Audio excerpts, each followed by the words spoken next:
ரவி யாரும் பேசாத இடங்களை ஆராய்வதை மிகவும் விரும்பினான். ஒரு நாள் ஒரு பழைய ஆன்லைன் போரமில் ஒரு விசித்திரமான பதிவை கண்டான். எந்த வரைபடத்திலும் இல்லாத ஒரு தீவு இருக்கிறது. நீ அதை கண்டுபிடித்தால் சூரியன் மறைந்த பிறகு அங்கே தங்காதே என்ற எச்சரிக்கை மட்டும் இருந்தது. 2 வாரங்கள் கழித்து ரவி ஒரு படகை வாடகைக்கு எடுத்தான். படகோட்டி எச்சரித்தான். நான் காத்திருக்க மாட்டேன் என்று. ரவி சிரித்தான். பல மணி நேர பயணம். ரவி அந்த தீவை பார்த்தான். சிறியது, அமைதியானது.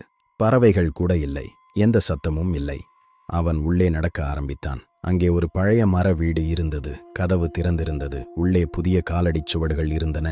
மேல் மாடியில் காலடி சத்தம். கண்ணாடியில் ரவிக்கு பின்னால் யாரோ நின்றிருந்தார்கள். ஆனால் திரும்பி பார்த்தால் யாரும் இல்லை. நீ அதிக நேரம் இருந்துட்ட என்ற குரல் கேட்டது. சூரியன் மறையத் தொடங்கியது. தீவு மாறத் தொடங்கியது. மரங்கள் நகர ஆரம்பித்தன. கரையில் பலர் நின்றிருந்தனர். ஆனால் அவர்களுக்கு முகமில்லை, கண்கள் இல்லை. அவர்கள் மெதுவாக ரவியை நோக்கி நகர ஆரம்பித்தார்கள். படகு இல்லை. கடல் அமைதியாக இருந்தது. நீ போகவில்லை என்ற குரல் காதருகே கேட்டது. ரவி அங்கேயே சிலையாக நின்றான். மறுநாள் அந்த தீவு இல்லை.